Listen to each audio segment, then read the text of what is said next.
எல்லாருக்கும் வணக்கம். நான் உங்கள் பிரபஞ்சதேவி தாரணி. இன்னைக்கு நம்ம பார்க்க போற வீடியோல நான் யார் நமக்குள் ஒரு பயணம் அப்படின்ற தலைப்புல தான் நம்ம பார்க்க போறோம். அந்த சிவபுராணத்துல நிறைய பகுதிகள் இருக்குது. இதுல பகுதி 1 நம்ம ஸ்டார்ட்டிங் தான் இப்ப நம்ம பார்க்கவே போறோம். சரிங்களா? அதுல திருப்பரந்துறையில், அதாவது இந்த மாணிக்கவாசகர் தமிழ்நாட்டில் இருக்க ஒவ்வொரு கோயில் கோயிலா போய் சிவபெருமான் தரிசனத்தை அவர் நேரடியா காட்சி பெறுறாரு. பெற்றதுக்கு அப்புறம் அந்த கோயில்ல அவர் இந்த உலகத்துக்கு என்னென்ன பாடல்களை சொல்லணுமோ ஒவ்வொரு கோயில் கோயிலா போய் ஓலைச்சுவடியில இறைவன் அருள்வாக்கு சொன்னது பூரா எழுதி வச்சுட்டு போயிடுறாரு. சரிங்களா? அதனால தான் ஒவ்வொரு கோயில்லையும் அவர் பாடினதை தனித்தனியாக போட்டிருக்கிறாங்க. சரிங்களா? திருப்பெருந்துறையில் அருளியது, திருப்பெருந்துறை அப்படின்னு சொல்லி ஒரு ஊர் இருக்குல்ல, அந்த ஊரில் இருக்கிற கோயிலில் அவர் சிவபெருமான் காட்சி அவருக்கு கிடைக்கும்போது அவர் எழுதின பாடல் என்ன அப்படின்னா, அதோடைய தலைப்பு என்னன்னா தற்சிறப்பு பாயிரம். தற்சிறப்பு பாயிரம்னா என்னது? மாணிக்கவாசகரை சிறப்பாக சொல்கிறதா? இல்லை, இறைவன் அவர் எல்லாமே சிவபெருமான் பற்றி தான் எழுதியிருக்கிறாரு. சரிங்களா? ஒட்டுமொத்த பிரபஞ்சத்தையும் அவர் சிவபெருமான் அப்படின்னு சொல்லி நினச்சிருக்கிறாரு. சரிங்களா?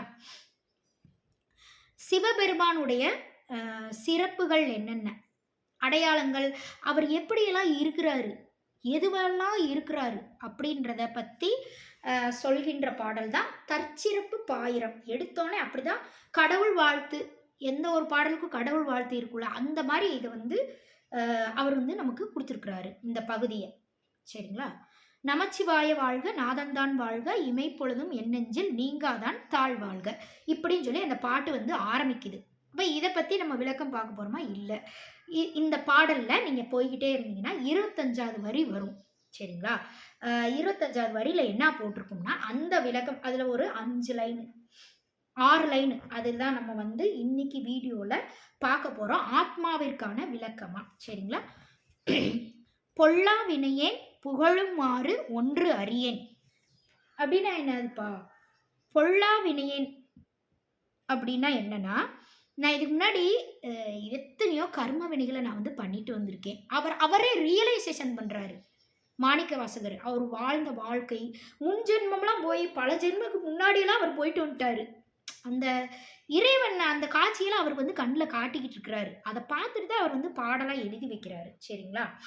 அப்போ அந்த முன் ஜென்மம்லாம் போயிட்டு அவர் பார்த்துட்டு வந்ததில் அவர் என்ன உணர்றாருன்னா, நான் எம்பிட்டும் இப்படி கர்ம வினைகளை பண்ணிட்டு இந்த பிறவியில் இப்படி பிறந்திருக்கிறேன் அப்படின்னு சொல்லி நினைக்கிறாரு. இந்த பிறவியில் ஆனால் நான் எப்படி பிறந்திருக்கிறேன், அதனுடைய அருமை பெருமை, இப்போ பிறந்திருக்கிற பிறவி அது எல்லாத்தையும் விட எவ்வளோ உயர்ந்த பிறவி அப்படின்றதெல்லாம் அடுத்தடுத்து அவர் சொல்கிறாரு.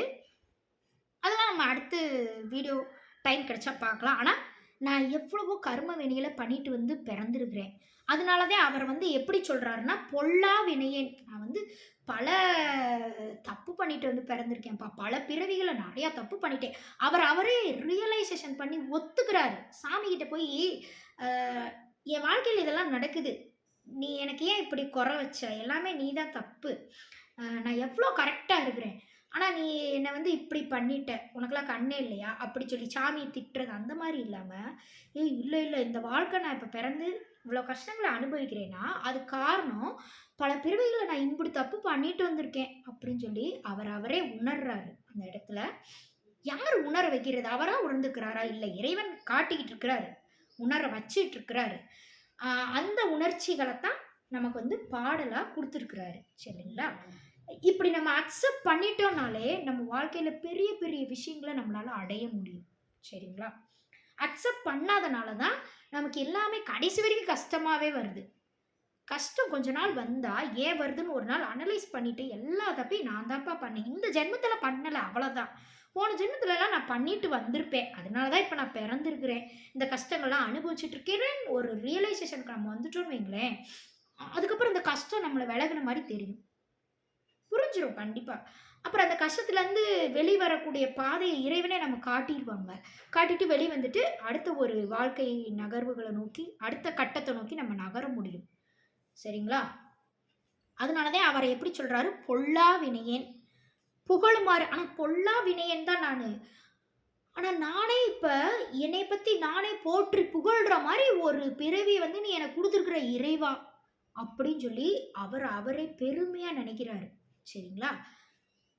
அது என்னது? அதுதான் வந்து தற்சிறப்பு பாயிரம் அப்படின்றது. தன்னை தானே இத்தனை ஜென்மங்களா நான் இப்படிலாம் தப்பு பண்ணியிருக்கேன். ஆனா இப்ப எவ்வளோ பெரிய பிறவி, எவ்வளோ ஒரு அற்புதமான மனித பிறவி வந்து எனக்கு கிடைச்சிருக்குது. அப்படின்னு சொல்லி தன்னை தானே பெருமையா நினைக்கிறாரு. பெருமையானா ரொம்ப பொறாமைப்பட்டு ரொம்ப தப்பா ஆணவத்துல நினைக்கிறது இல்ல. அவரே ரியலைசேஷன் பண்றாரு. சரிங்களா? அ ஃபர்ஸ்ட்டு வந்து சிவபெருமானுடைய தற்சிறப்பு தான் அதுல இருக்கும். ஸ்டார்ட்டிங்ல அதான் நான் அதனால தான் உங்களுக்கு புரியலன்னு ரீட் பண்ணேன். திடீர்னு டவுட் வந்துரும். அதனால தான் நமச்சிவாய வாழ்க, நாதன் தாள் வாழ்க, இமைப்பொழுதும் என் நெஞ்சில் நீங்காதான் தாழ்வாழ்கன்னா, அதுக்கு அடுத்தடுத்து கோவலியாண்ட குரு மனிதன் தாழ்வாழ்க அப்படிலாம் அதெல்லாம் யார சொல்றாங்க? மாணிக்கவாசகரையா? இல்ல. சிவபெருமான தான் சொல்லிட்டு இருக்காங்க. அவருடைய அருமை பெருமை. அதுக்கப்புறம் அடுத்து 25வது பாட்டுல அவர் எங்க போயிட்டாருன்னா, அவரோட மாணிக்கவாசகருடைய அருமை பெருமைக்கு அவர் வந்து போயிட்டாரு. ஃபர்ஸ்ட் இருந்ததெல்லாம் எனக்கு அருமை பெருமையே இல்லப்பா. நெறைய தப்பு பண்ணிட்டு வந்துட்டேன். ஆனா இப்ப நெறைய எனக்கு அருமை பெருமை புரிஞ்சுக்கிற அளவுக்கு எனக்கு இந்த வாழ்க்கைய வந்து மெருகேற்றி குடுத்திருக்கிற இறைவா, என்னை உயர் நிலைப்படுத்தி குடுத்திருக்கிற இறைவா, அப்படின்னு சொல்லி நன்றி சொல்லிட்டு அந்த லைன வந்து அவர் சொல்றாரு. அதான் புகழுமாறு. சரிங்களா? பொல்லா வினையன் நான் கர்ம வினையில பண்ணிட்டு வந்துட்டேன். ஆனா நானே இப்ப போற்றி என்னைய நானே புகழ்ற மாதிரி ஒன்று அறியேன். ஒன்று அறியேன்னா, ஒரு விஷயத்த நான் கண்டுபிடிச்சுட்டேன் அப்படின்னு சொல்லி அவர் வந்து என்ன சொல்றது? ஆனந்த நிலை அடையிறாரு. சரிங்களா? அதாவது பல ஜென்மமா நான் ஏன் பிறந்தேன்? எத்தனை ஆத்மாவா பிறந்தேன்? மனுஷனா பிறந்திருக்கேன், இதா பிறந்திருக்கேன், அதா பிறந்திருக்கேன். அப்பலாம் நான் கண்டுபிடிக்காத எதையோ ஒண்ண நான் வாழ்வின் ரகசியம். ஆத்மா எதுக்கு உருவெடுத்து ஒரு உடல் வடிவமா எந்த உடல் வடிவமா வேணா இருக்கலாம். பூச்சி எதா வேணா இருக்கலாம். ஒரு உடல் வடிவம் எடுத்து ஆத்மா எதுக்கு இந்த உலகத்துல பிறக்குது? அப்படின்றத இத்தனை ஜென்மத்துல நான் கண்டுபிடிக்காம இருந்தேன். இந்த ஜென்மத்துல நான் உன்னை கண்டுபிடிச்சிட்டேன் ஒரு விஷயத்த அப்படின்னு சொல்லி அவ்வளோ ஆனந்த நிலை அடைகிறாரு. அதுதான் புகழுமாறு ஒன்று அறியேன் அப்படின்னு சொல்லி அவர் வந்து சொல்றாரு. சரி என்ன கண்டுபிடிச்சாரு? சரி போன ஜென்மங்கள்ல அவர் என்னென்னவா இருந்தாரு பார்க்கலாமா? 26வது பாட்டுக்கு போறோம் லைனுக்கு. புல்லாகி பூடாய் புழுவாய் மரமாகி பல்விருகமாகி பறவையாய் பாம்பாகி கல்லாய் மனிதராய் பேயாய் கணங்களாய் வல் அசுரராகி முனிவராய் தேவராய் செல்லா நின்ற இத்தாவர சங்கமத்துள். சரிங்களா? இதுக்கு அடுத்த லைனும் கண்டிப்பா எக்ஸ்பிளனேஷன் கொடுக்கணும். ஆனா அந்த லைனுக்குரிய விளக்கம் அப்படின்றது வேற ஒரு டாபிக் சம்மந்தப்பட்டது. அதனால அடுத்த வீடியோல அடுத்த லைன்ல இருக்கக்கூடிய விளக்கங்களை நான் கொடுக்குறேன். இப்போதைக்கு இந்த 5, 6 லைனுக்குரிய விளக்கம் மட்டும் நம்ம பார்க்கலாம். இதுதான் வந்து ஆத்மா பற்றி சொல்லக்கூடிய விஷயங்கள். சரிங்களா? இப்போ ஒரு லைன் நம்ம பார்த்துட்டோம். அடுத்த லைன் போலாமா? புல்லா இருக்கிறேன்றாரு. ஒரு ஜென்மத்துல நான் புல்லா பிறந்திருக்கேன். அப்ப புல்லுக்கு ஆத்மா இருக்குன்னு தானே அர்த்தம். மாணிக்கவாசகரே அவரை புல்லா பிறந்திருக்கிறாரு ஒரு ஜென்மத்துல. பூடாய் பிறந்திருக்கிறாரு. பூடுனா அந்த அதுவும் ஏதோ ஒரு உயிர் வகைகள் தான். சரிங்களா? தாவர வகைகள்ல ஏதோ ஒரு உயிர் வகைகள். புழுவா பிறந்திருக்கிறேன்றாரு. புழுவுல இருந்து பட்டர்ஃப்ளையா பிறந்திருக்கிறேன்றாரு. அடுத்து மரமா பிறந்திருக்கிறேன்றாரு. அதுக்கடுத்து எங்க வர்றாரு? அடுத்த பரிணாம வளர்ச்சிக்கு வர்றாரு. பல்விருகமாகி பறவையா. மிருகத்தை தான் இந்த இடத்துல வந்து விருகம் அப்படின்ற வார்த்தையை வந்து உபயோகிச்சிருக்காங்க. பல வகைப்பட்ட மிருகமா நான் வந்து பிறந்திருக்கிறேன். சிங்கம், புலி, கரடி எல்லாத்துலேயும் நான் வந்து பிறந்து தான் வந்திருக்கிறேன். நான் சும்மா அதை எடுத்தோன்னே இறைவன்ட்டு இருந்து மனித பிறவிக்கெலாம் நான் வந்துடல. இந்த அருமை பெருமையான இந்த மனித பிறவி எனக்கு கிடைக்கிறதுக்கு காரணம் நான் இத்தனை பிறவியா ஒவ்வொரு வாட்டி வாழ்ந்து ஒரு குறுகிய ஆத்மாவா வாழ்ந்துதே இப்போ முதுகெலும்பு எந்திரிச்சு நின்று மனிதனா நின்று நான் பிறந்து வந்திருக்கிறேன். இது பிறகுறதுக்கு நான் எம்பிட்டு கஷ்டப்பட்டேன் அப்படின்றதெல்லாம் அடுத்தடுத்து அவர் சொல்லுவார். பாருங்களேன், பறவையா பிறந்திருக்கிறேன், பாம்பா பிறந்திருக்கிறேன், கல்லா கூட பிறந்திருக்கிறேன்றாரு. சரிங்களா? கல்லுனா என்னது? கல்லுல போய் பிறக்க முடியுமா? அதெல்லாம் வந்து உணர்வுகள் தான். கல்லுக்குள்ள ஒரு தேரை இருக்கு அப்படின்னு சொல்லி சொல்லுவாங்க தெரியுமா? அது ஒரு உயிர் வாழ்கின்ற கேட்டகரி தான். அந்த மாதிரி கூட இதை நம்ம எடுத்துக்கலாம். சரிங்களா? அடுத்து எங்க வர்றாரு அவரு? மனிதராய் அதுக்கடுத்து நம்ம பிறவியே இல்லை, பரிணாம வளர்ச்சியே இல்லைன்னு நம்ம நினச்சிக்கிட்டு உட்காந்துருக்குறோம். மனிதரோட முடிஞ்சுப்பா கிடையாது. அதுக்கடுத்து என்னென்ன பரிணாம வளர்ச்சி? வேற வேற உலகங்கள் எல்லாம் இருந்திருக்குன்னு சொல்லி பாருங்க. அப்ப இந்த உலகத்தோட அவர் வந்து முடிக்கல. பல உலகங்கள வந்து அவரு எடுத்து பார்க்குறாரு இறைவன் அருளால. பல உலகங்கள்ல எத்தன உயிர்கள் என்னென்னவாலாம் வாழ்ந்துகிட்டு இருக்கு. நம்மள விட அறிவு வளர்ச்சி அதிகமா, பரிணாம வளர்ச்சி அதிகமா இருக்கக்கூடிய உயிர்கள்லாம் என்னென்ன? ஆத்மா இருக்கக்கூடிய உயிர்கள்லாம் என்னென்ன? அதெல்லாம் அவர் சொல்றாரு. மனிதராய்க்கு அப்புறம் பேயாய், கணங்களாய். பேயாய்னா என்னதுப்பா? பேய். பேய் தான். கரெக்ட் தான். அரக்கர்கள், அசுரர்கள் அப்படின்னு சொல்லி சொல்லுவோம்ல. பேய்கள். சரிங்களா? அதாவது அதுக்கு வந்து வடிவம்ன்றது இருக்காது. ஆனா ஆத்மான்றது மட்டும் இருக்கும்னு சொல்லி சொல்லுவோம்ல. அதுதான் வந்து பேய் அப்படின்னு சொல்லி சொல்லுவாங்க. அது நல்ல ஆத்மான்னு சொல்லலாம்ல. அதே பேய்ன்னு சொல்றாங்கன்னா அதனுடைய திங்கிங் அப்படி இருக்கும். இறைவன் அந்த ஆத்மா கொடுக்குற பனிஷ்மெண்ட், உனக்கு எந்த ஒரு உடலும் இல்லை, நீ கடைசி வரைக்கும் வாழ்க்கையை உணரவே இல்லை, அதனால நீ வந்து ஃபுல்லா தப்பே பண்ணிட்டே இருக்கிற, எல்லாரையும் போட்டு கஷ்டப்படுத்துற, உனக்கு சுத்தி இருக்கிறவங்கள திமிருத்தனம் பண்ற, உனக்கு உடம்பே இல்லை, போ நீ ஆத்மாவே சுத்திட்டு திரி அப்படின்னு சொல்லி அந்த பேடான திங்கிங் இருக்கக்கூடிய ஆத்மா இருக்கும் தெரியுமா? அது முன்னாடி உடல் எடுத்திருக்கும், ஏதோ ஒரு உடல். அது திருந்தாம இருக்கிறப்ப இறைவன் கொடுக்குற ஒரு விஷயம்தான் அந்த பேய் அப்படின்ற வடிவம். சரிங்களா? வடிவம்னு சொல்ல முடியாது, நம்ம கண்ணுக்கே தெரியாது. சரிங்களா? ஆனா அதுக்கு வந்து திங்கிங் இருக்கும். அது நினைக்கிறத இந்த உலக, அதாவது எந்த உலகமோ உயிர்கள் வாழ்ந்துட்டு இருக்கும்போது அந்த உயிர்கள் கிட்ட பாஸ் பண்ணி, அதோட திங்கிங்கை பாஸ் பண்ணி அதை நினைக்கிறத செய்ய வைக்க முடியும் அந்த பேயினால. அதனாலதான் நம்ம பேயெல்லாம் நினைச்சு பயப்படுறோம். சரிங்களா? பயப்படுறதுக்கு ஒன்றும் இல்லை, அது நம்மளை விட கீழ்த்தனமான பிறவி தான். சரிங்களா? நம்ம தான் உயர்ந்த பிறவி. மனித பிறவின்றத உயர்ந்த பிறவி. அதுக்கடுத்து உயர்ந்த பிறவி நிறைய இருக்கு. அப்ப பேய்ன்றது உயர்ந்த பிறவி கிடையாது அப்படின்னு சொல்லி நான் சொல்லிட்டேன். அடுத்து என்னது? கணங்கள். கணங்கள்லாம் நிறைய இது சொல்றோம்ல, நிறைய பேயின்றதுல நிறைய டைப் இருக்குது. சரிங்களா? அது என்ன பேய், எதேதோ பேய் அப்படிலாம் சொல்லுவாங்க. காட்டுக்குள்ளே மட்டுமே வாழக்கூடிய பேய், சாப்பாடை மட்டுமே சாப்பிட்டுட்டு வாழக்கூடிய பேய், அப்புறம் வந்து ரத்தத்தை மட்டுமே குடிச்சிட்டு வாழக்கூடிய பேய், இந்த மாதிரிலாம் டைப்பு சொல்லி வச்சிருக்கிறாங்களே.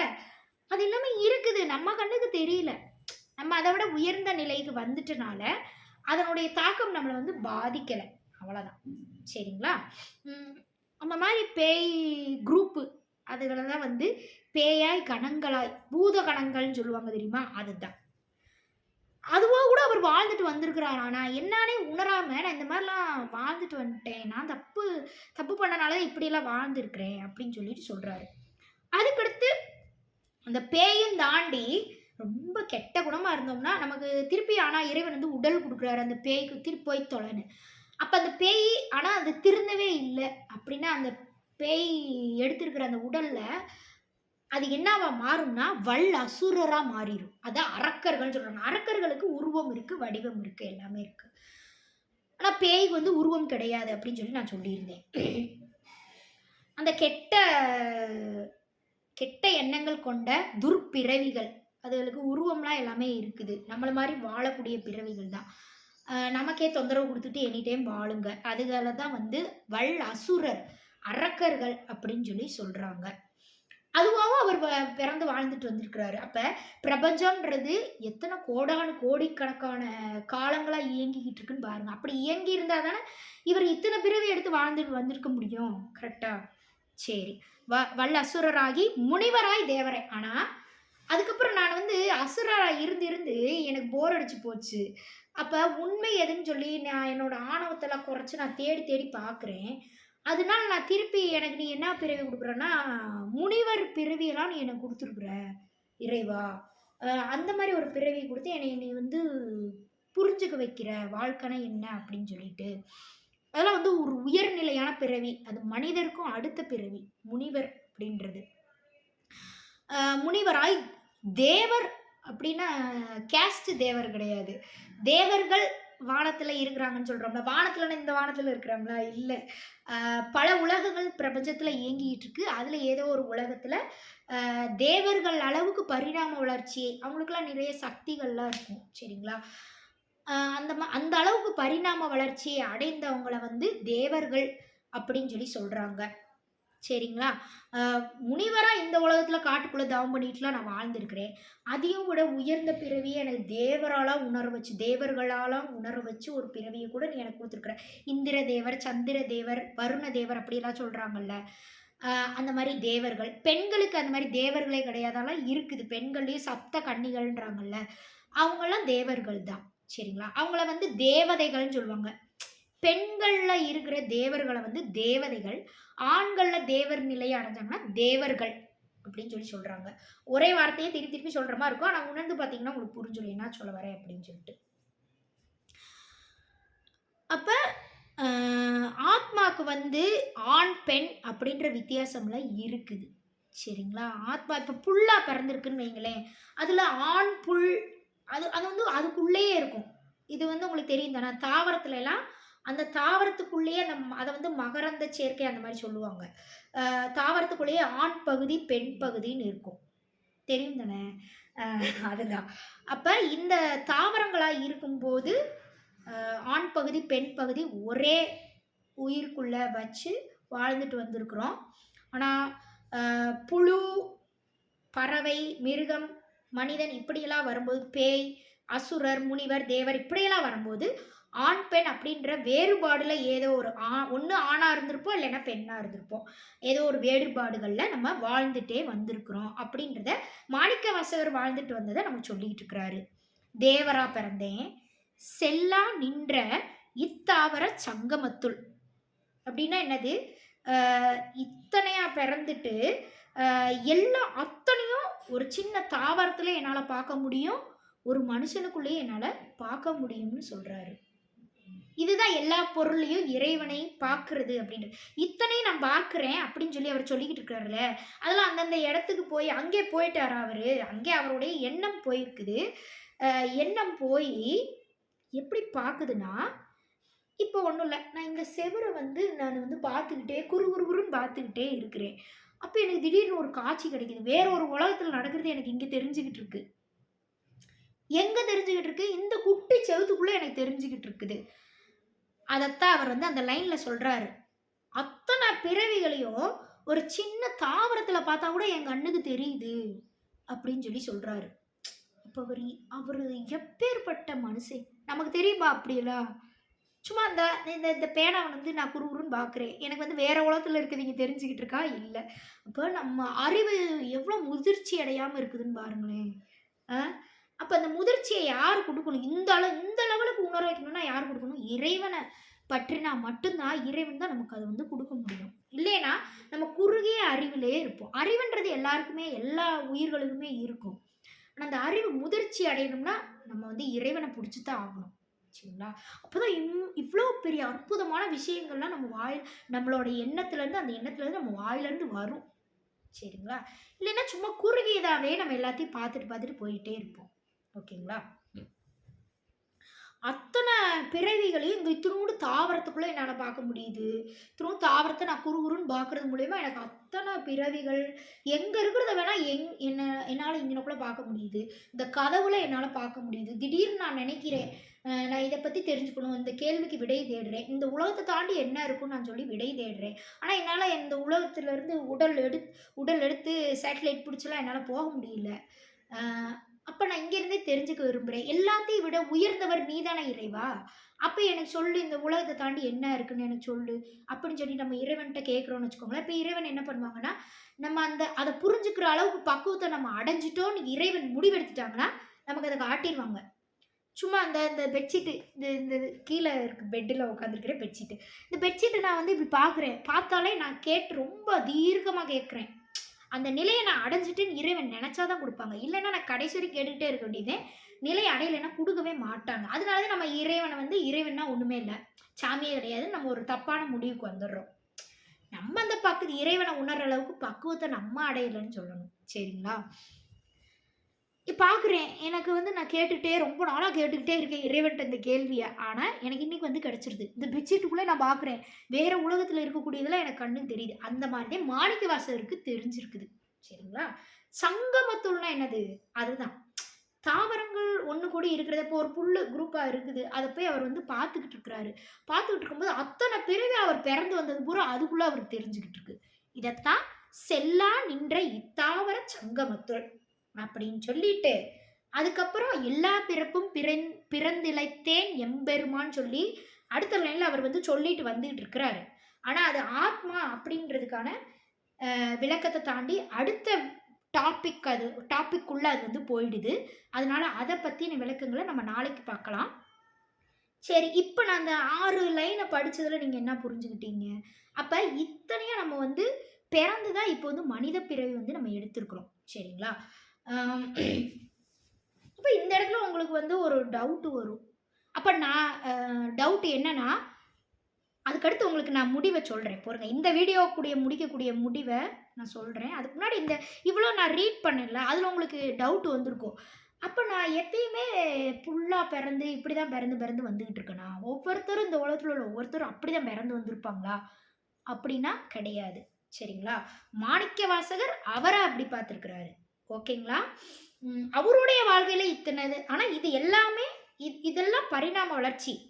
சரிங்களா? இப்படி தான் இந்த பிரபஞ்சத்தில் வந்து உயிர்கள் அப்படின்றது பிரபஞ்சத்துலன்னு சொல்லக்கூடாது. ஆமாம், பிரபஞ்சத்துலன்னு தான் சொல்லணும். ஏன்னா வல்லசுரர், பேய், தேவர் இவங்கெல்லாம் இங்கே இருக்கிறாங்களா? கிடையாது.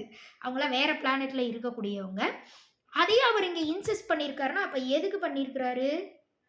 ஒட்டுமொத்த பிரபஞ்சத்தில் இருக்க அத்தனை உலக உயிர்களும் என்னென்ன உயிர்களுக்கு இருக்கிற ஆத்மாவும் என்னென்ன வடிவத்துல எல்லாம் இருந்து வந்திருக்கு அப்படின்றத நமக்கு வந்து ஒரு டீப் எக்ஸ்பிளனேஷன் கொடுத்துருக்குறாரு.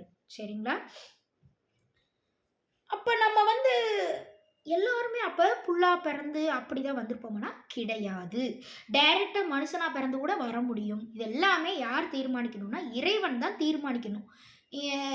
இந்த ஒரு ஆத்மா வந்து நம்மளா படைச்சு இதை டைரக்டாக மனுஷனாக கொண்டு போய் இந்த உலகத்தில் விடுவோம். அப்போ இந்த ஆத்மா எந்த மாதிரியெல்லாம் திங்கிங் பண்ணுது, எப்படிப்பட்ட வாழ்க்கையெல்லாம் வாழ்ந்து வருதுன்றத நம்ம ஒரு அனாலிசிஸ்க்கு வரலாம் அப்படின்னு சொல்லி இறைவன் வந்து தெரிஞ்சுக்கிறதுக்கு ஒரு ஆத்மாவை படைச்சு அனுப்புவாங்க. டைரெக்டாக மனுஷனாக கூட படைச்சு அனுப்புவாங்க. இல்லை டைரெக்டாக புல்லாக மட்டுமே பிறந்துட்டு அதோட அது வாழ்க்கையை முடிச்சிடும். புல்லாக பிறந்து அதோட உயிர் போயிடுச்சுன்னா என்ன ஆகுது? புல்லு காஞ்சு போயிடும்னு அர்த்தம். சரிங்க தானே? உயிர் போயிடுச்சுன்னா அடுத்து அங்கே வந்து புல் முளைக்காது. அடுத்து வேற புல்லு தான் முளைக்கும். அதே புல்லு முளைக்காது. அப்போ அந்த உயிர் டைரெக்டாக இறைவன்கிட்ட போயிடும். அப்போனா அந்த புல்லுக்கு வந்து முக்தி, ஒரே பிறவியிலே முக்தி. அந்த மாதிரி முக்தி இல்லாமல் புல்லாக பிறந்து இத்தனையாக பிறந்து கடைசியாக தேவர்களாக பிறந்து இத்தனையாக பிறந்து முக்தி அடையக்கூடிய ஆத்மாக்களும் நிறையா இருக்குது. அப்போ எல்லாத்துலேயுமே எல்லா ஆத்மாக்களும் சமம். மனிதனை மட்டும் உயர்வாக நினச்சிக்கிட்டு மற்றதெல்லாம், அதாவது டேபிள் சேரை வந்து உயர்வாக நினைக்க தேவையில்லை. ஆனால் தாவரங்கள், பூச்சிகள் எல்லாத்துலேயும் ஒரே ஆத்மா தான் இயங்கிக்கிட்டு இருக்கு. அப்போ எது சரி எது தப்புன்னு சொல்லி நமக்கு எது சொல்லி கொடுக்குது? ஆத்மா தான் சொல்லி கொடுக்குது. புரிஞ்சிருச்சுங்களா? அப்போ மனம் வந்து நினைக்கிறது, புல்லில் இருக்கிறப்ப எதையோ நினைக்கும், புழுவாக இருக்கிறப்ப எதையோ நினைக்கும். அப்படி நினச்சனாலதே பட்டர்ஃப்ளையாக வந்திருக்கு. புழுவாக இருக்கிறது எதுவுமே நினைக்காம இருந்தால் அது பட்டர்ஃப்ளையாக வந்திருக்காது. சரிங்களா? பட்டாம்பூச்சி அது வந்து மனம்ல நிறைய திங்கிங் வந்துகிட்டு இருக்குது. அதில் எதை சரியாக கொண்டு போகணும்னு சொல்லி ஆத்மா கைடன்ஸ் கொடுத்ததை ஃபாலோ பண்ணனால தான் பட்டாம்பூச்சி வந்திருக்குன்னு சொல்லணும். வெறும் மனம் வச்சுட்டு நம்ம வந்துட முடியுமானா இல்லை. மனம் வந்து அடிப்படை. சரிங்களா? எண்ணங்களுக்கான அடிப்படை, எண்ணம் திங்கிங் அதுக்கான அடிப்படை. அதுக்கு முன்னாடியான அடிப்படை எது அறிவுன்னு சொல்லி நான் உங்களுக்கு சொல்லிட்டேன். அறிவு திங்க் பண்ணுற அறிவு ஸ்டோர் பண்ணும். எதை பார்த்தாலும் எதை கேட்டாலும் எல்லாத்தையும் ஸ்டோர் பண்ணி வச்சிரும். இந்த ஸ்டோர் பண்ணி வச்சிருக்கிறத நமக்கு புரிகிற மாதிரி எடுத்துக்கொண்டு வந்து நமக்கு சொல்கிறது யார்? மனம். ஆனால் மனம் எல்லாத்தையும் சொல்லும். ஆனால் அதில் எது சரி எது தப்பு அப்படின்னு டிசைட் பண்ணுறது யார்? ஆத்மா. அப்போ நான் யார்? நமக்குள் ஒரு பயணம், உடல் தாண்டி மனம் தாண்டி. அதனால தான் மனதை வந்து மனம் என்னும் மாயை அப்படின்னு சொல்லியிருக்கிறாங்க. அப்போ மாயையே, அதுக்காக நான் மாயையை விட்டுறணுப்பா, உலக வாழ்க்கையை விட்டுறணும்னு சொல்லிட்டு போக முடியுமா? மாயையில் பிறந்து எல்லாத்தையும் புரிஞ்சு அனுபவிச்சாதான் நம்ம ஆத்மான்னு ஒன்று இருக்கிறதே உணர முடியும். சரிங்களா? இப்போ மனம் ரொம்ப ரொம்ப முக்கியம். அதனாலதான் மனநல மருத்துவம் தனியாக ஒரு பகுதியை பிரித்து டாக்டர்ஸ் படிச்சுக்கிட்டு இருக்கிறாங்க. மனம்னு ஒன்றே நமக்கு தேவையில்லை. மனம் தான் மாயை தானே. அதுக்கு எதுக்கு தேவையா இத்தனை பேர் படிச்சுக்கிட்டு இத்தனை பேர் சொல்லி கொடுக்கணுமா மனதை பற்றினா? அது ரொம்ப முக்கியன்றனாலதே மனம்க்கு இவ்வளோ பிரிவுகள் எடுத்து படிச்சுக்கிட்டு இருக்கிறாங்க. சரிங்களா? இப்ப அப்ப அதோட முடிச்சிரணுமா? அவங்க எல்லாரும் பண்ற தப்பு என்ன அப்படின்னா, மனதுல என்ன சொல்லிக் குடுக்குறாங்கன்னா, அ எல் என்ன சொல்றது? நினைக்கிறத பூரா மனம் வந்து சொல்லுது. அத பூரா நீ செய். அப்படின்ற மாரி. உனக்கு ஒரு எண்ணம் வருது. அவனுக்கு வேற எண்ணம் வருது. ஆனா நீ இத மட்டும் செஞ்சுகிட்டே இரு. உனக்கு எல்லாம் கிடைச்சிரும்.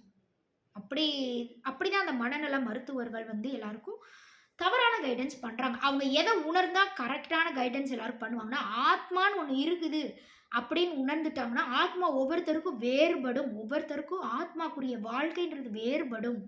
என்னோட ஆத்மால வந்து நான் பார்க்குற காட்சிகள் வேறுபடும். அவங்க ஆத்மால வேற காட்சிகள் பார்ப்பாங்க. அப்படின்றத மட்டும் அவங்க புரிஞ்சுட்டாங்கன்னா, அவங்க கண்டிப்பா கரெக்ட்டான கைடன்ஸ் எல்லாரும் குடுப்பாங்க. அப்ப மனம் என்னும் மாயையை கடந்து, நான் உள்ள போய் டீப்பா பார்க்குறேன். எனக்குள்ள இன்னமும் வாய்ஸ் கேட்டுக்கிட்டே இருக்குது. அந்த வாய்ஸ் என்ன மனம் வந்து என்னென்னமோ பேசுது. உள்ள போய் நான் பார்த்தேன்னா, ஒரு வாய்ஸ் எனக்கு ரொம்ப கிளியரா கேட்குது. மனம் பேசுறது வந்து எனக்கு கிளியரா இல்ல. கிளாரிட்டி இல்லப்பா. அப்படின்னு டீப்பா நம்ம போய் பார்க்குறோம். உட்காந்துக்கிட்டு சும்மா உட்காந்து நீங்க தியானம் பண்ணி பாருங்களேன். தியானம்னா என்னதுன்னு நெனைக்கிறது. நமக்குள்ள என்னலாம் இருக்குன்னு சொல்லிட்டு, கண்ண மூடிட்டு நெனச்சு பார்க்குறது. கண்ண திறந்து நெனச்சு பார்க்க முடியாது. வெளியில இருக்கிற விஷயங்கள்லாம் நம்மள டிஸ்டர்ப் பண்ணும். அதனால கண்ண மூடிட்டு நெனச்சு பாருங்க. தூக்கம் வந்தா தூங்கிருங்க. ஒண்ணும் பிரச்சனை இல்ல. ஒரு 2 நாள், 3 நாள் தூங்குவீங்க, தியானம் பண்ணும்போது. அதுக்கப்புறம் உங்களுக்கு அந்த அவேர்னஸ் விழிப்புணர்வு உள்ளுக்குள்ள இருக்கிற விழிப்புணர்வுன்றது உங்களுக்கு வந்துரும். உங்கள தூங்க விடாது. உள்ள தாண்டி என்ன இருக்குன்னு உங்களுக்கே போற அளவுக்கு ஒரு உற்சாகம் பிறந்துரும். அதனால தூக்கம் தியானம் பண்றேன் அப்படின்னு சொல்லிட்டு முதல்ல நீங்க முயற்சி பண்ணும்போது தூக்கம் வந்தா தூங்கலாம். ஒண்ணும் தப்பு இல்ல. தூங்குறேன்றதுக்காக எனக்கு கடைசி வரைக்கும் தியானமே கிடைக்காதுன்னு அர்த்தம் இல்ல. திருப்பி போய் பாருங்க. மீண்டும் மீண்டும் முயற்சி பண்ணி பாருங்க. உங்களால திருப்பியும் விழிப்பு நிலைக்கு தியானத்துல வர முடியும். அது மூலியமா இறைவனே உங்களால உணர முடியும். சரிங்களா? சரி அடுத்து போவோம். அப்ப தியானம் பண்ணும்போது நம்ம இதெல்லாம் பார்க்குறோம். மனம் வந்து இஷ்டத்துக்கு பேசுது. சினிமா பாட்டு நம்ம நேத்து கேட்ட கண்டமானிக்கான பாட்டு, அசிங்கமான பாட்டு எல்லாத்தையும் அது பாட்டுக்கு பாடிட்டே இருக்கு. கரெக்ட்டு தானே? நீங்க பெரிய சாமி பாட்டு பாடிக்கிட்டு இருக்கீங்க இப்ப. சாமி கும்பிடணும்னு நெனைக்கிறீங்க. ஆனாலும் நீங்க நேத்து கேட்ட சினிமா பாட்டு சாமி கும்பிட்டுட்டு இருக்கும்போது, நமக்குள்ள கேட்டுக்கிட்டு இருக்கு. ஆனா நம்ம என்ன பண்ணுவோம், அந்த பாட்டே நெனச்சுட்டு இருப்போமா? நெனைக்க மாட்டோம். இது தப்பு. இத நம்ம இப்ப நெனைக்கக் கூடாது. தப்பான எண்ணத்துக்கு போயிருவோம். நமக்கு சாமியோட நெனப்பே வராது. அப்படின்னு சொல்லிட்டு நம்ம மைண்ட மாத்திக்கிட்டு எத மாத்துறோம்? மைண்ட மாத்துறோம். அப்ப மைண்ட் நமக்கு கரெக்ட்டா சொல்லுதா? கிடையாது. மனம் வந்து ஒரு குழந்தை மாரி. நெனச்சதெல்லாம் அடையணும்னு ஆசைப்பட்டுட்டு என்னத்தையோ ஒண்ணு சொல்லிக்கிட்டு, தப்பான பாட்டு நம்ம நேத்து அது நம்ம நினைவே இல்லாம கூட கேட்டுருப்போம். அது பாட்டுக்கு காதுல விழுந்திருக்கும். அதையே அப்ப பிரெயின் எல்லாத்தையும் ஸ்டோர் பண்ணும். சரிங்களா? அத வந்து நம்ம மனசு வந்து நம்மகிட்ட சொல்லிக்கிட்டு இருக்கும். அந்த பாட்ட சாமி கும்பிடும்போது வந்து அசிங்கமான பாட்ட வந்து நமக்குள்ள இருந்து பாடிக்கிட்டு இருக்கும். அத யாராவது ஜெயிச்சு வர முடியுமா? உடனே சொல்றேன். முடியாது தானே!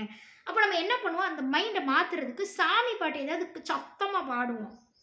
சாமி கும்பிடணும் அப்படின்னு நம்ம நெனச்சுட்டோம்னா, சத்தமா பாடிட்டோம்னா, அந்த பாட்ட நம்ம மறந்துருவோம். மறந்துட்டு சாமி நெனப்பிலேயே போய்க்கிட்டு இருப்போம். அந்த மாரி வந்த பாடல்கள் தான் இந்த திருவாசக பாடல்கள்லாம். இதெல்லாம் நம்ம பாட நமக்கு அந்த அசிங்கமான எண்ணங்கள், தவறான எண்ணங்கள் நம்ம மனசு சொல்லிக் குடுக்குது பார்த்தீங்களா? அதுக்கு நம்ம மனத வந்து போக விடாம தடுக்கும்.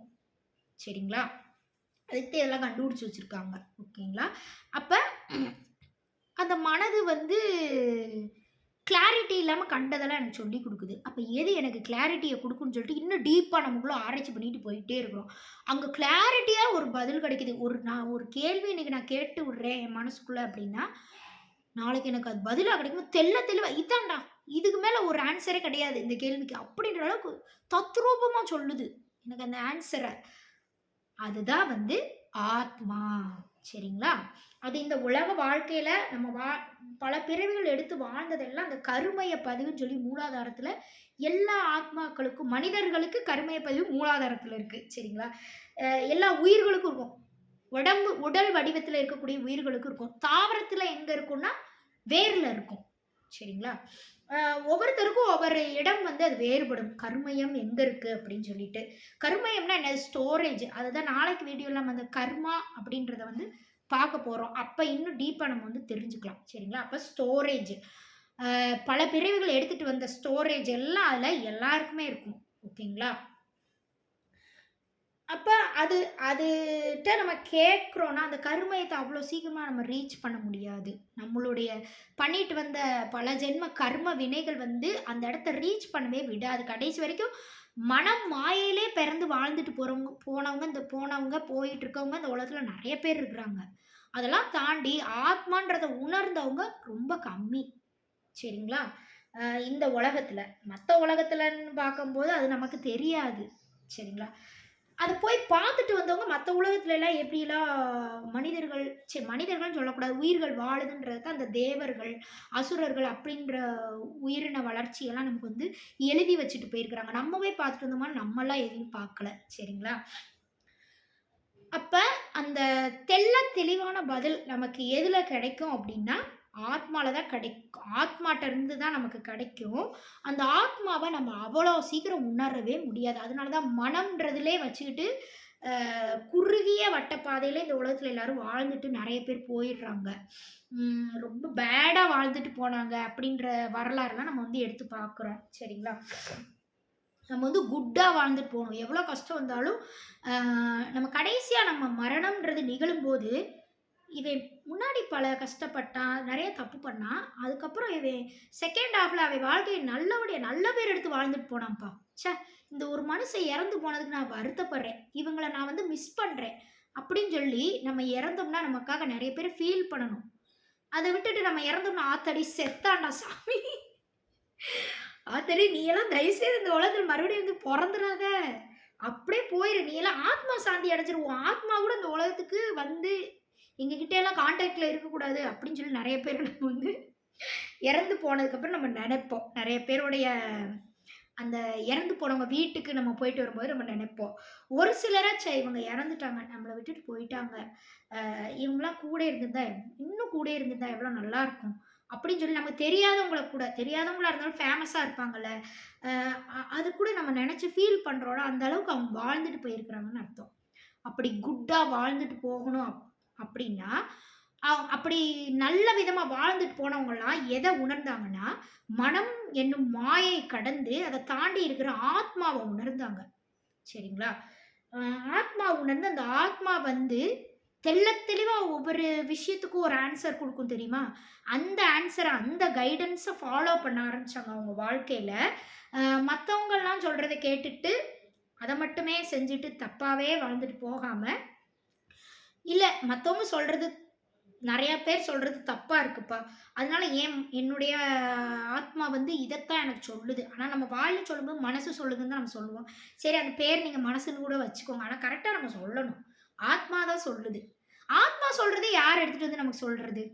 தெளிவா ஒரு பதில் வரும்னு சொன்னேன்ல, அதையும் மனசு தான் நம்மகிட்ட வந்து சொல்லணும். மனம் என்னும் மாயை கடந்து நான் சொல்றேன்ல, அப்ப மனசு என்ன செத்து போயிருச்சா அதோட? நான் ஆத்மா உணர்ந்துட்டேன். அதனால எனக்கு மனசு செத்து போயிருச்சா? கிடையாது. மனம் தான் மீடியேட்டர். அறிவு சொல்றதையும் மனம் தான் கொண்டு வந்து நம்மகிட்ட பேசி புரிய வைக்கணும். ஆத்மா சொல்றதையும் மனம் தான் நம்மகிட்ட வந்து நமக்கு புரியிற லாங்குவேஜ்ல ஆத்மா வேற ஏதோ ஒரு லாங்குவேஜ்ல பேசுதுன்னு வச்சுக்கோங்க ஒரு பேச்சுக்கு. நமக்கு தெரிஞ்ச லாங்குவேஜ்ல புரிய வைக்கிறது யாரு? ஆத்மா சொல்றத கேட்டுட்டு வந்து மனம். மனம் ரொம்ப ரொம்ப முக்கியம். மனம் தான் மீடியேட்டர் இந்த உலக வாழ்க்கைக்கு. எந்த உலக வாழ்க்கைக்குமே உயிர் உருவாகிருச்சு அப்படின்னாலே, அதுக்கு ரொம்ப ரொம்ப மீடியேட்டர் முக்கியமானது எது? மனம். சரிங்களா? அ அறிவு இல்லன்னு சொல்ல முடியாது. அறிவே இல்லாம யாரும் பிறக்க மாட்டோம். ஆனா மனத வந்து பக்குவப்படுத்த அறிவு எல்லாருக்கும் சமமா தான் இந்த உலகத்துல இருக்கும். நீங்க யார் எத பார்த்தாலும் அத அப்படியே ஸ்டோர் பண்றது தான் அறிவு. சரிங்களா? இப்ப அறிவு இல்லன்னு சொல்லி சொல்லக்கூடாது. எல்லாரையும். ஓகேவா? மனத எது சரி, எது தப்புன்னு கரெக்ட்டா புரிஞ்சுட்டு, இந்த மனதிலிருந்து இன்ஃபர்மேஷன் எடுப்பாங்க தெரியுமா? அந்த அளவுக்கு மனத பக்குவப்படுத்தக்கூடிய நிலை தான் இல்லன்னு சொல்லி நெறைய பேர வந்து நம்ம வேறுபடுத்தணும். சரிங்களா? அப்ப மனம் அவ்ளோ முக்கியம். ஓகேங்களா? ஏன்னா நீங்க ஆத்மா உணர்றதுக்கு எது முக்கியம்? மனம். மனம் சொல்லிட்டு ஆத்மான்னு ஒண்ணு இருக்கிறதே நமக்கு தெரியும். அப்ப எனி டைம் நம்மட்ட வந்து பேசிட்டே இருக்கிறது யாரு? ஆத்மா கிடையாது. மனம். மனம் யார் பேச்ச கேட்குதுன்றது இப்ப நமக்கு ரொம்ப முக்கியம். இப்ப அறிவு பேச்சையும் கேட்கணும், ஆத்மா பேச்சையும் கேட்கணும். புரிஞ்சிருச்சா நான் சொல்ல வர்றது? 2 பேச்சையும் கேட்டு கோயின்சைட் பண்ணிட்டு, ஒரு விளக்கத்த கொண்டு வந்து நமக்கு குடுக்கணும். நம்ம கேட்கிற ஒவ்வொரு கொஸ்டினுக்கும். வெறும் அறிவு சொல்றதையும் கேட்கக்கூடாது. மனம் வெறும் ஆத்மா சொல்றதையும் கேட்கக்கூடாது. 2 சொல்றதையும் கேட்டு கோயின்சைட் பண்ணிட்டு ஒரு விளக்கத்த குடுக்கணும். அதுல எந்த விளக்கம் நமக்கு தேவையோ, அந்த விளக்கத்த நம்ம கரெக்ட்டா சூஸ் பண்ணணும். சரிங்களா? சூஸ் பண்ணிட்டோம் அப்படின்னா, நம்ம பெரிய ஆளு. ஓகேங்களா? சரி, இந்த ஆத்மாவ நான் வந்து ஆத்மாவுக்கு மேல என்ன இருக்குது? என் உடம்புக்குள்ள தான் நான் இப்ப போய்க்கிட்டு இருக்கிறேன். எங்கேயோ நான் பிரபஞ்சத்தில போய்க்கிட்டு இருக்கல. என் உடம்புக்குள்ள தேடி போறேன். ஆத்மான்றத நான் வந்து கண்டுபிடிச்சுட்டேன். ஆனா, அந்த ஆத்மான்னு இருக்கிறதே எனக்கு தெளிவான பதில் குடுக்குறதெல்லாம் சொல்லிக் குடுக்குறது எனக்கு மனம் தான். அப்ப மனம் ஆத்மா கண்டுபிடிச்சுட்டேன்னா, மனம் வந்து செத்து போயிராது. மனம் எப்பயுமே இருந்துகிட்டே உயிர் இருக்கிற வரைக்கும் இருந்துகிட்டே இருக்கும். சரிங்களா? அதுக்கப்புறம் மனம் வந்து ஒரு கிளாரிட்டிக்கு வந்துரும். மனம் வந்து நெக்ஸ்ட் ஸ்டேஜுக்கு போயிருச்சுன்னு அர்த்தம். மனம் முதல்ல குழந்தையா இருந்துச்சு நம்ம சொன்னோம்ல, பார்க்கறது பூரா சொல்லும்னு. அடுத்து வந்து பார்க்கறது பூரா உங்களுக்கு சொல்லாது. ஆத்மா பேச்ச என்னைக்கு மனம் கேட்க ஆரம்பிச்சுருச்சோ, அப்ப இருந்து அதுக்கு எது தேவையோ, இந்த ஆத்மா என்ன பிறந்துட்டு, என்ன வாழ்க்கைய வாழ்ந்துட்டு போகணும் அப்படின்றத, அந்த ஆத்மா தான் நமக்குள்ள இருந்து சொல்லும். அத மட்டும் தான் நம்மகிட்ட வந்து சொல்லும். நம்ம எந்த வேலை, எந்த ஒரு ஜாப் எடுத்து நம்ம வாழ்க்கைய வாழ்ந்துட்டு போகணும். இப்ப டீச்சரா, டாக்டரா எதா இருந்தாலும். நம்ம ஜாப்லயே நெறைய முடிவெடுக்க தெரியாம இருப்போம்ல. அப்ப நம்ம ஆத்மாவ கரெக்ட்டா உணரலன்னு அர்த்தம்.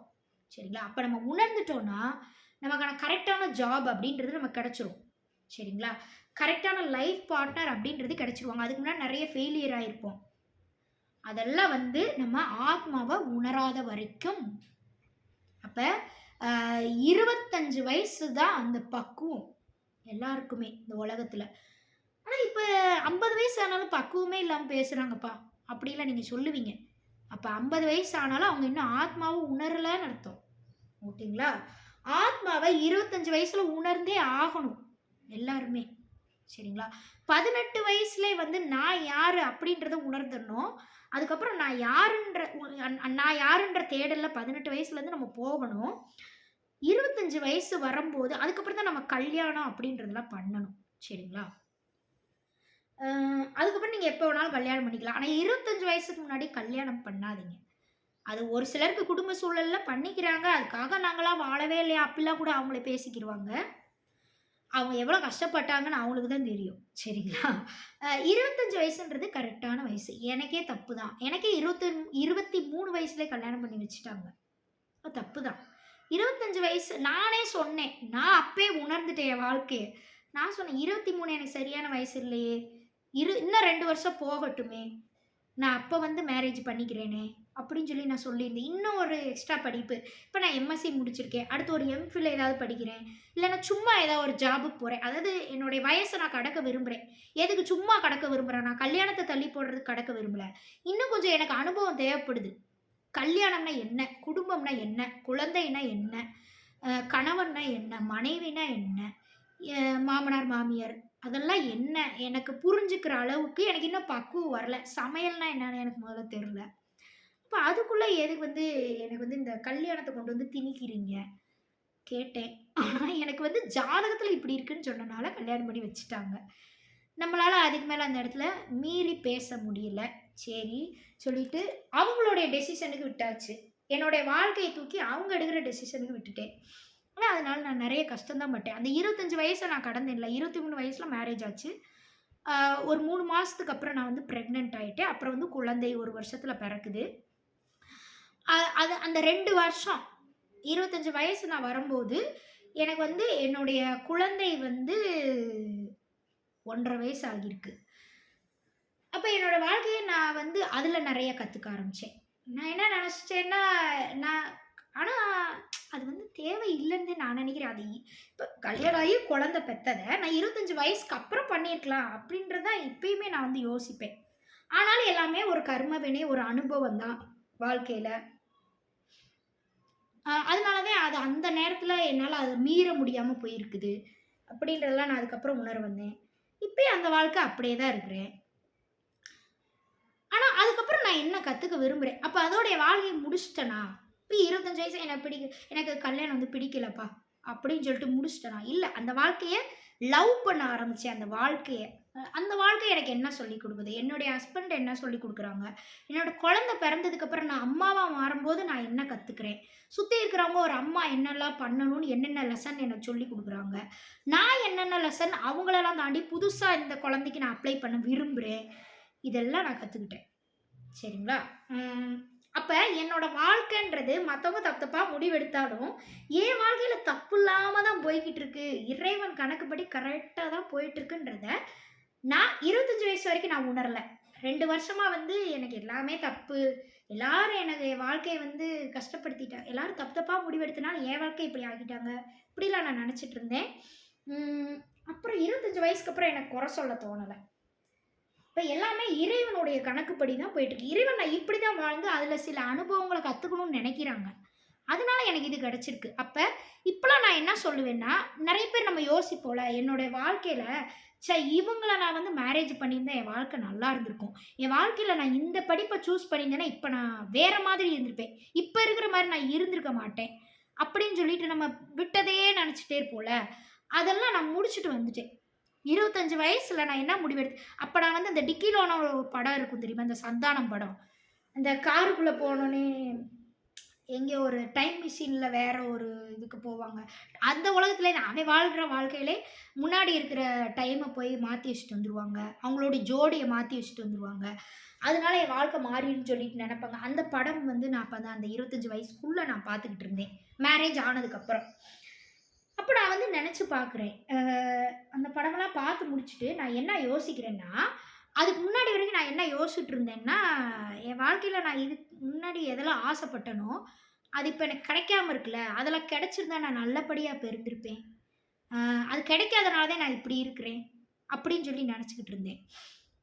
அதுக்கப்புறம் நான் என்ன நெனச்சேன்னா, என் வாழ்க்கையில எல்லாமே கரெக்ட்டா தான் இருந்திருக்கு. என்னோட பாஸ்ட்டு உடைஞ்சு போன பாஸ்ட்டா இருந்தாலும், அது அப்படி இருந்தனால தான் நான் இப்ப செம்மைப்படுத்தப்பட்டு இப்ப இப்படி இருக்கிறேன். இந்த அனுபவங்கள்லாம் எனக்கு கிடைச்சிருக்கு. அப்ப யோசிக்கிறேன்.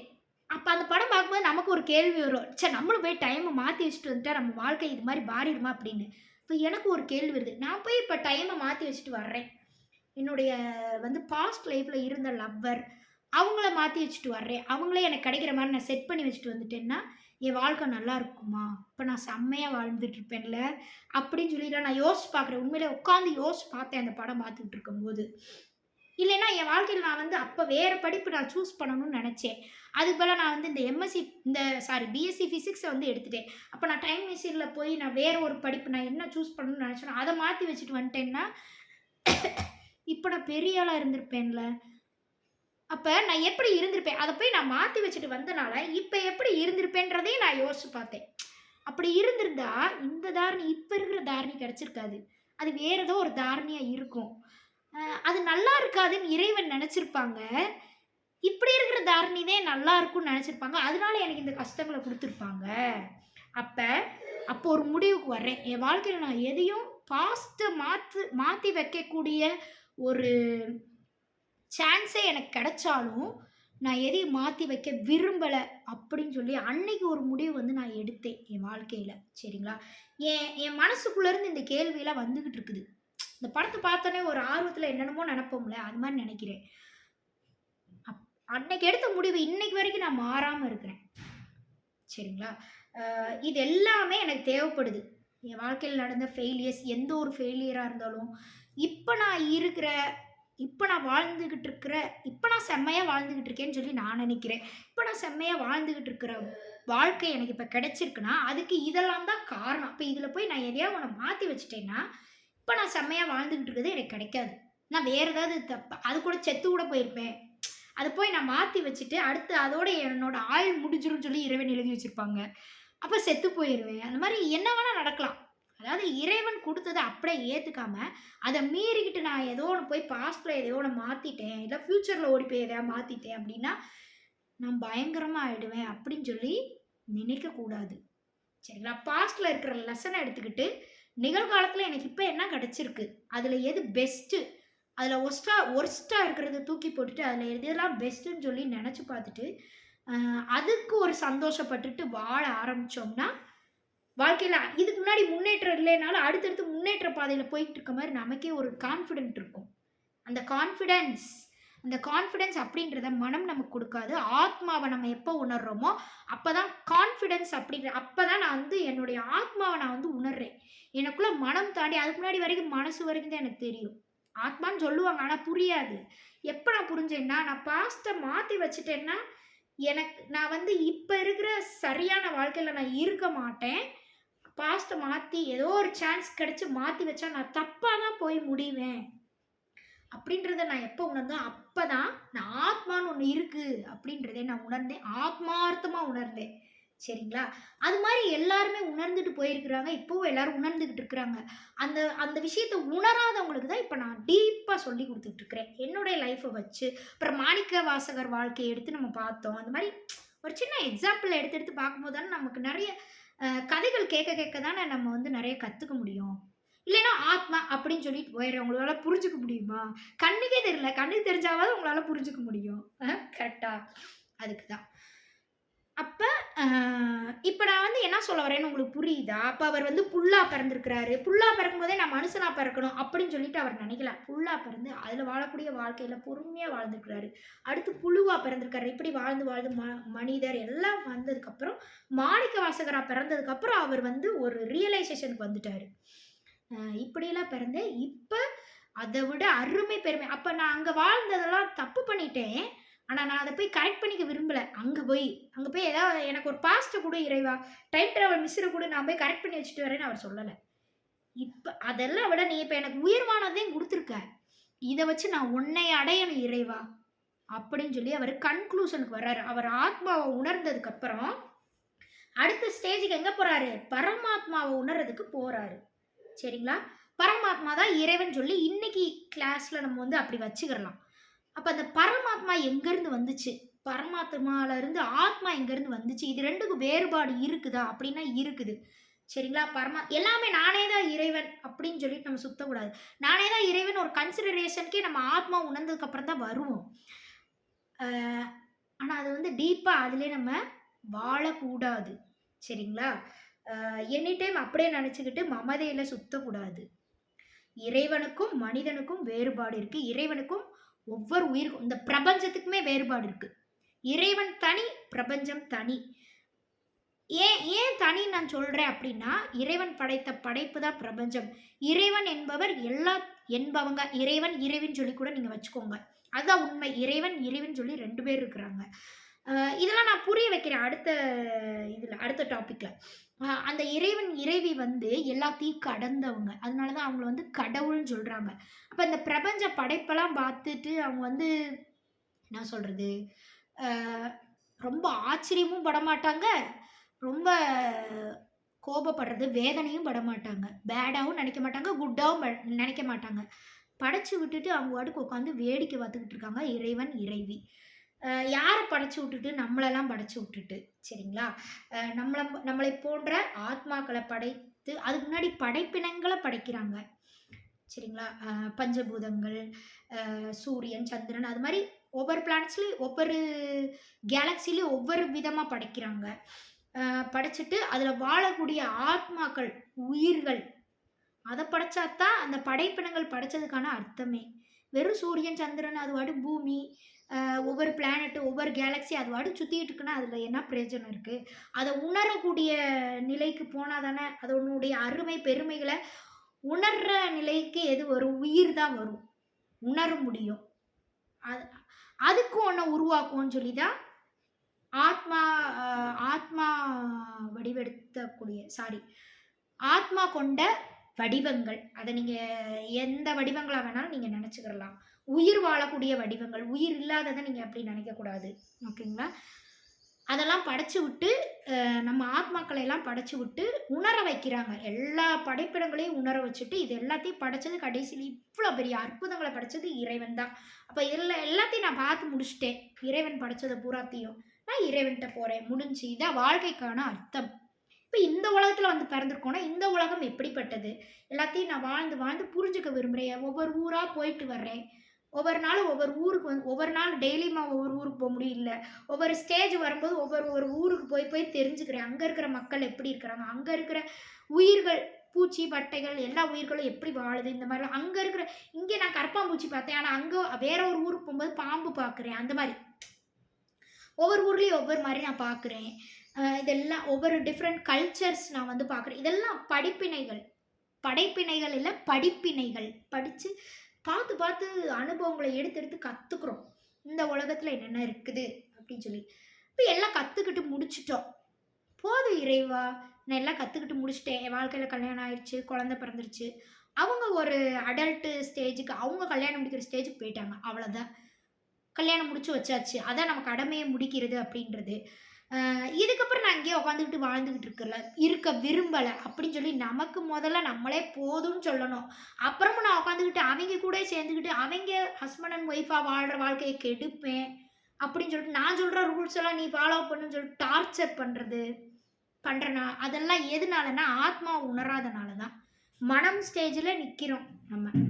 அதனாலவே அவங்க அடுத்த ஸ்டேஜுக்கு மெச்சூர்ட் ஆயிட்டாங்க. அவங்கள வாழ விடணும்னு சொல்லி நம்ம நினைக்க மாட்றோம்.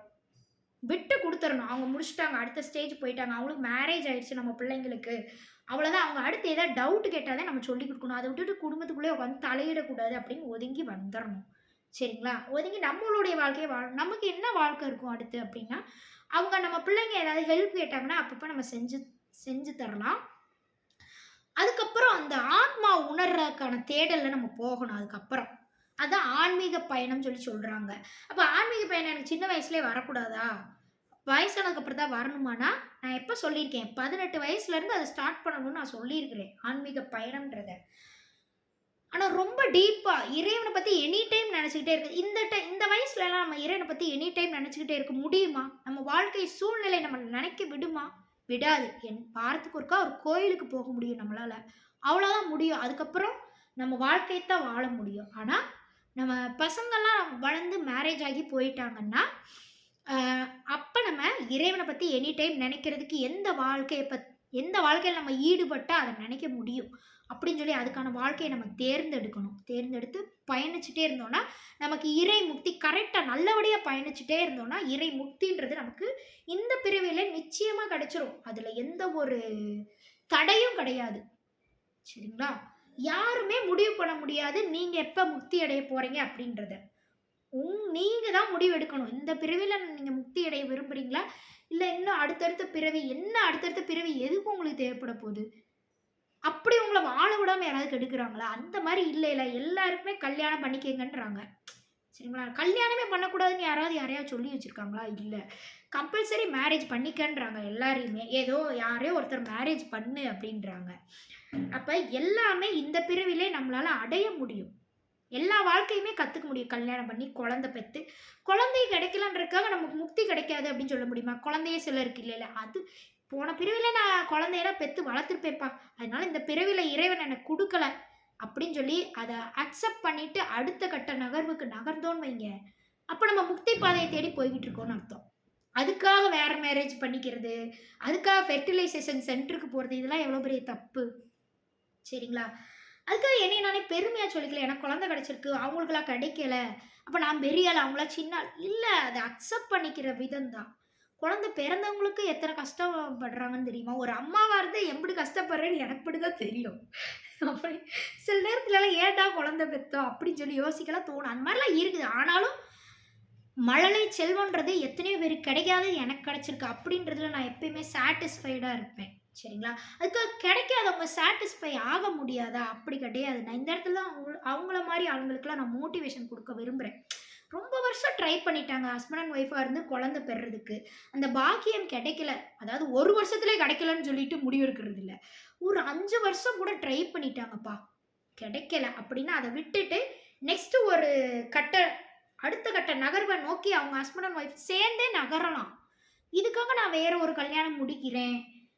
அப்படி என்ன நமக்கு குழந்தை ஏன் பக்கத்து வீட்டு குழந்தைய எடுத்து உங்க குழந்தை மாரி அந்த குழந்தை ஸ்கூல் விட்டு வந்தோனே கொஞ்ச நேரம் அந்த குழந்தை கூட விளையாண்டு, அந்த மாதிரிலாம் அந்த குழந்தையோட இன்பத்த உங்களால அனுபவிக்க முடியாதா? அதுக்கு தான் நெறைய பேர் ஹோம் அப்படின்னு சொல்லி சொல்றாங்க.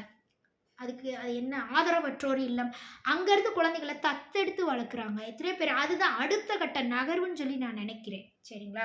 குழந்தை இல்ல அப்படின்னு தோணுனோனே ஒரு 5 வருஷத்துக்கு மேல ட்ரை பண்ணிட்டு, அப்போ ஒரு முடிவுக்கு வராங்க. அப்போ ஒரு குழந்தைய நம்ம தத்தெடுத்து வளர்க்கலாம் அப்படின்னு சொல்லி நெறைய பேர் ஒரு முடிவுக்கு வந்து, அப்புறம் அந்த குழந்தைய கல்யாணம் பண்ணி வைக்கிற வரைக்கும் குழந்தை கூடயே இருந்துட்டு, அப்புறம் அவங்களுக்கு கல்யாணம் பண்ணி வச்சுட்டு, இவங்க அடுத்து ஆன்மீக நகர்வ நோக்கி நகரலாம்னு சொல்லி முடிவெடுக்கிறாங்க. இந்த ஃபெர்டிலிட்டி சென்டர்லாம் இழுத்து மூடிட்டோம்னாலே இந்த உலகம் உருப்பட்டுரும் அப்படின்னு சொல்லி நான் நினைக்கிறேன். சரிங்களா? அப்ப நீங்க சொல்லுவீங்க, அப்ப அவங்கலாம் குழந்தை பெற கடைசி வரைக்கும் தகுதியே இல்லாதவங்களா? அவங்கலாம் பெத்தா என்ன தப்பு? அப்படின்னு சொல்லி நீங்க கேள்வி கேட்கறனால தான், இந்த வாடகை தாய் அப்படின்ற தப்பான விஷயங்கள்லாம் இந்த உலகத்துல வந்துகிட்டு இருக்குது. சரிங்களா? அ அது சரி, அது நீங்க கொஞ்சம் உங்க ஆத்மாட்ட பேசி பாருங்களேன். நிச்சயமா புரியும் நான் என்ன சொல்ல வரேன் அப்படின்னு. ஒரு 5 வருஷம் ட்ரை பண்றீங்க. குழந்தை பாக்கியம் உங்களுக்கு வந்து கிடைக்கல. கணவன் மனைவிக்கு. ஆத்மாட்ட கேட்டு பாருங்க. ச்சே! அப்ப போன பிறவில நான் நெறைய குழந்தைய பெத்து 10, 12ன்னு பெத்து வளர்த்துட்டேன் போல. உங்க ஆத்மா சொல்லும். உங்க ஆத்மா சொல்லலைன்னா, இன்னைக்கு நான் பேசினது உங்களுக்கு அது வந்து எதிரொலியா எதிரொலிக்கும். கண்டிப்பா இந்த வீடியோ பார்த்தீங்கன்னா. ஆம் வளர்த்துட்டேன் போல. அதனால தான் எனக்கு இந்த ஜென்மத்தில வந்து குழந்தை எனக்கு என்னுடைய கணவர் அல்லது எனக்கு என்னுடைய மனைவிக்கு குழந்தை பாக்கியம்ன்றது இல்ல. அப்ப அதுக்காக இந்த வாழ்க்கைய நான் விட்டுறணுமா? இறைவன் எனக்கு குடுத்தது. இந்த ஜோடி அப்படின்றது. இந்த ஜோடி இருக்கவே கூடாதுன்னு இறைவன் நெனச்சாங்கன்னா, அவங்கள ஒருத்தர் இறந்து போயிருப்பாங்க. அப்பதான் இந்த ஜோடி இருக்கவே கூடாதுன்னு இறைவன் நெனைக்கிறாங்கன்னு அர்த்தம்.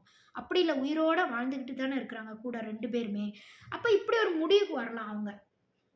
அப்ப இந்த பிறவில வேணான்னு நெனைக்கிறேன். சரி அதுக்காக குழந்தை வாசமே இல்லாம இருக்க முடியுமா? அப்படி முடிவு எடுத்துக்கிட்டு என்ன சாமியாராவா போணும்? அப்படி தேவையில்ல. பக்கத்து வீட்டு குழந்தைங்கள உங்க உங்க வீட்ல இருக்கிற உங்க சித்தப்பா, பெரியப்பா குழந்தைங்க, அவங்களலாம் வந்து நீங்க குழந்தைங்களா நெனச்சு, என்னதான் இருந்தாலும் நம்ம பெத்த குழந்தை மாரி வராதுன்றது உண்மதான். ஆனா, அதுக்காக நீங்க எவ்வளோ நாள் தான் அதனால நீங்க உங்க மனச விடுறீங்க தெரியுமா? அத தவிர்த்து வேற வாழ்க்கையே இல்லன்ற அளவுக்கு சில பேர் குழந்தை பிறக்கலன்றதுக்காக சூசைட்லாம் பண்ணிக்கிறாங்க. சமுதாயம் அப்படிலாம் பேசுது. அதுக்கு பயந்துகிட்டு சூசைட் பண்ணிக்கிறாங்க. அப்படி ஒரு முடிவுக்குலாம் அதனால தான் இன்னொரு கல்யாணம்ன்றது பண்ணிக்கிறாங்க. குழந்தை இல்லன்றதுக்காக. இந்த மனைவிக்கு இந்த குறிப்பிட்ட கணவருக்கோ குழந்தை பிறக்கல. அதனால நான் இன்னொரு கல்யாணம் பண்ணிட்டு குழந்தை பெத்துக்க விரும்புறேன். அப்படிலாம் தப்பான முடிவு. அப்ப அவங்க அவங்க மனசு வந்து நோகும்ல. அத பத்திலாம் யோசிக்கலாம்ல. இன்னொரு கல்யாணம்ன்றது வாழ்க்கையில செகண்ட் சான்ஸ் குடுக்கலாம். நெறைய பேருக்கு. இன்னொரு கல்யாணம்ன்றது பண்ணிக்கலாம். ரொம்ப ஒத்தே வரல.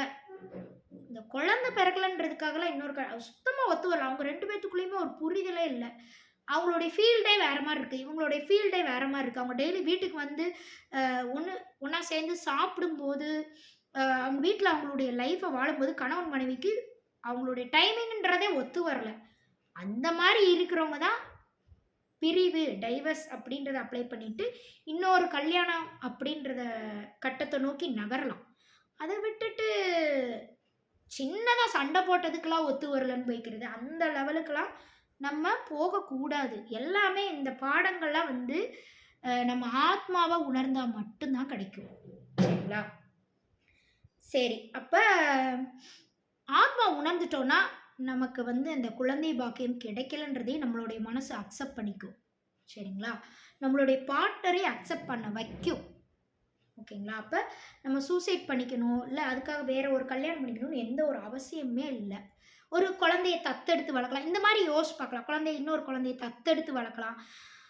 அப்படி யோசிச்சு பார்த்து வாழலாமே. ஏன் வந்து என் ஜீன்லேயே தான் பிறக்கணும் அப்படின்னு சொல்லிட்டு நீங்க ஏன் அந்த முடிவுக்கு வரீங்க? இறைவன் அத வேணான்னு தடுத்துருக்காங்கல்ல. இறைவன் வேணும்னு முடிவு பண்ணிட்டாங்கன்னா 3 குழந்தை கூட நெறைய பேருக்கு குடுக்குறாங்க. சரிங்களா? அது வேணான்னு முடிவு பண்ணனால தான் அது வந்து இல்லாம இருக்குது. அப்ப மறுபடியும் என் ஜீன்லயே வரணும். இந்த உலகத்துல இந்த ஆப்பர்ச்சுனிட்டி இருக்குன்ற அது தப்பு தான். தப்பான ரூட்டுக்கு தான் நம்ம போறோம். ஃபெர்டிலிட்டி சென்டர் அப்படின்றத நோக்கி. சரிங்களா? அது இயல்பான உடல் உறவு அப்படின்றதுல தான் குழந்தை வந்து கணவன், மனைவி அவங்களுக்குள்ள இருக்கிற உடல் உறவுல தான் அந்த குழந்தை வந்து பிறக்கணும். அதுக்கு ஏதோ ஒரு சில விஷயம் தடைகளா இருக்குதுன்றதுக்கு ஒரு மருந்து மாத்திரை குடுப்பாங்க மனைவிக்கோ, கணவனுக்கோ ஊக்கப்படுத்துறதுக்கு. குழந்தைய வந்து வயித்துல சுமக்க வைக்கிற கரு உருவாகுறதுக்கு ஊக்கப்படுத்துறதுக்கு சில மருந்து மாத்திரைகள் சொல்லுவாங்க. ட்ரீட்மெண்ட் எடுத்துக்குவாங்க. அந்த மாரி பண்ணலாம். ஆனா, அந்த கணவனுடைய ஸ்பெர்ம எடுத்து உடல் உறவு கொள்ளாம அந்த ஸ்பெர்ம வெளிய எடுத்து மனைவியினுடைய வயித்துல திணிக்கிறதுன்றது தவறு. என்னைய பொறுத்தவரைக்கும் தவறு. என் வாழ்க்கையில நான் நெறைய பேரோட வாழ்க்கைய வாழ்ந்துகிட்டு இருக்காங்கல்ல, அவங்க கிட்டலாம் கேட்டு தெரிஞ்சுக்கிட்டு நான் பெற்ற அனுபவத்துல நான் சொல்றேன். அது வந்து தவறு. சரிங்களா? இப்ப அவங்களுக்கெல்லாம் என்னதான் வழி? அப்டின்னா அது நம்ம மனசு தாங்க காரணம். சரிங்களா? அது நம்ம மனசு வந்து ஆத்மா உணர்ந்துருச்சுன்னா, அது நமக்கு சொல்லிடும். சரி போதும் நம்ம போன ஜென்மத்துல நெறைய பெத்து வளர்த்துருப்போம். இப்ப நம்ம போயிட்டு ஒரு குழந்தைய தத்தெடுத்து வளர்க்கலாம். இல்லைன்னா குழந்தையே வேணாம்ப்பா. போயிட்டு வேற வாழ்க்கைய பார்க்கலாம். மத்தவங்களுக்கு ஏதாவது ஹெல்ப் பண்ணலாம் வாழ்க்கையில. அந்த மாதிரி எல்லாம் ஒரு முடிவுக்கு வருவோம். புதுசா ஒரு பிசினஸ் ஸ்டார்ட் பண்ணுவோம். நல்ல விதமான பிசினஸ் ஸ்டார்ட் பண்ணுவோம். அதனால நெறைய அந்த கணவன், மனைவி நல்ல பேர் எடுப்பாங்க சமுதாயத்துல. இந்த மாதிரி விஷயங்கள்லாம் கிடைக்கும். அதுக்காக தான் இறைவன் ஒண்ண வந்து தடுத்து வச்சிருக்காங்க. மழலை செல்வத்த நமக்கு தடுத்து வச்சுட்டாங்கன்னா, வாழ்க்கையே முடிஞ்சிருச்சு. பெரிய தப்பு பண்ணிட்டோம்னு நெனச்சுக்க கூடாது. இப்ப வேற ஏதோ குடுக்க போறாங்கன்னு அர்த்தம். அந்த இடத்துல ஆத்மா பேச்சையும், பரமாத்மா என்னும் இறைவன் பேச்சையும் நம்ம மனசுக்குள்ள இருந்து ஆராய்ச்சி பண்ணி கேட்டோம்னா, அதுக்கான விடை நிச்சயமா கிடைக்கும். நம்ம வெளியில இருக்கவங்கட்டே கேட்க விரும்புறோம், அதுக்கான பதில. அதனால தான் நம்ம வந்து தப்பான முடிவுகளுக்கு நெறைய டைம் போறோம். சரிங்களா?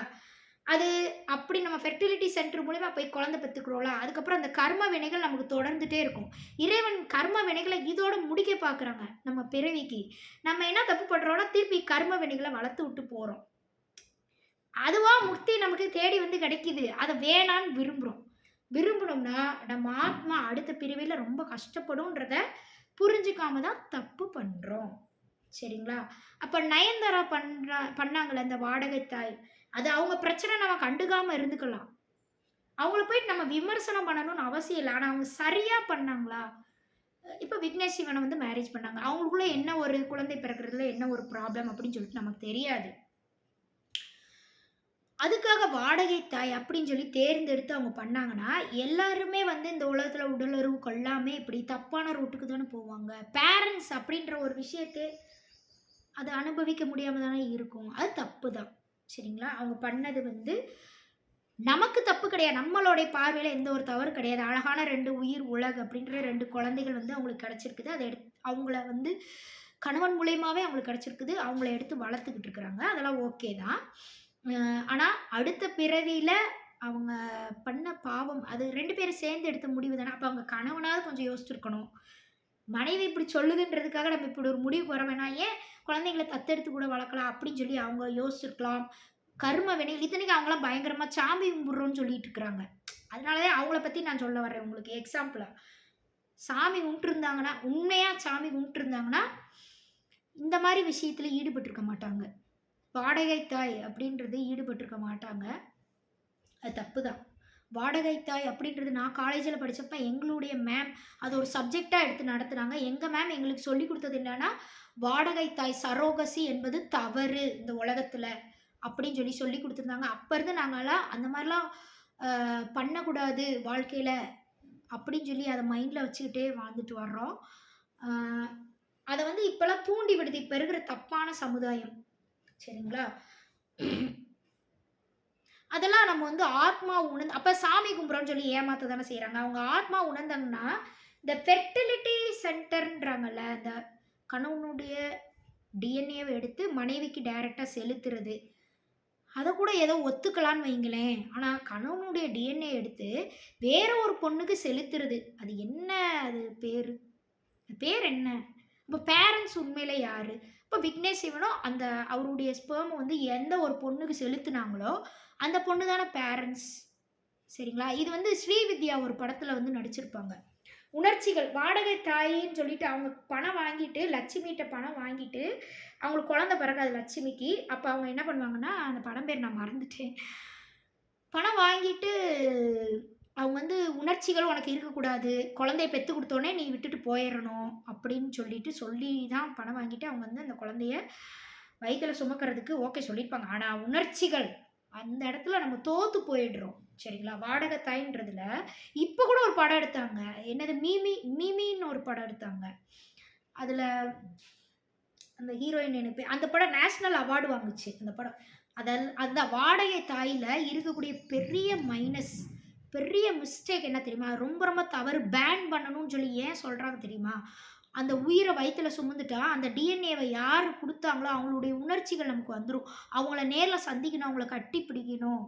வயித்துல குழந்தை ஒவ்வொரு நிமிஷமும் வளர வளர, நமக்கு அவங்கள பார்க்கணும், அவங்க கூட பழகணும். ஏன் உடலுறவு கொள்ளணும்னு கூட நமக்கு தோணும். அதுதான். அதனாலவே அது வந்து தவறு, அது வேணாம். அப்படி எதுக்கு உங்களுக்கு குழந்தை? அப்படின்னு சொல்லி அ உண்மையிலே ஆத்மாவ நல்ல விதமா உணர்ந்தவங்க நெறைய பேர் நமக்கு சொல்லிக்கிட்டே இருக்கிறாங்க. சொன்னாலும் இந்த தப்பா புரிஞ்சுக்கிறவங்களுடைய பலம், அதிகார பலம்ன்றது அதிகமா இருக்குது. அதனால அதெல்லாம் வந்து ரொம்ப ஃபேமஸ் ஆயிடுது. சரிங்களா? அ நயன்தாரா வந்து இப்ப அந்த இது வந்து சரி ஓகே. இப்ப ஏதோ ஒண்ணு பண்ணிட்டாங்க. அவங்க வந்து வாடகை தாய் மூலியமா அது தப்பு தான். சரிங்களா?